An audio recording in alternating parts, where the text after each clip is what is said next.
এই বিউটিফুল ইউনিটটা Honda insight কিন্তু বেসিক্যালি এখন যে ফ্রন্টের যে লুকটা সে পুরাপুরি অ্যাকর্ডের মতো সেফে আসছে।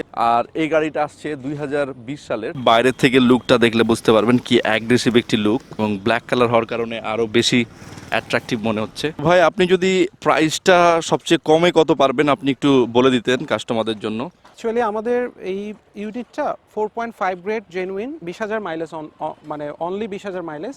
আমরা এটা 41, 42 এরকম রেঞ্জ রেখেছি প্রাইস রেঞ্জ, বাট আমরা আমাদের শোরুমে আপনারা আসলে আমরা একটা আলোচনা করে নেগোশিয়েট করে একটা ভালো প্রাইস আপনাদেরকে অফার করবো ইনশাআল্লাহ।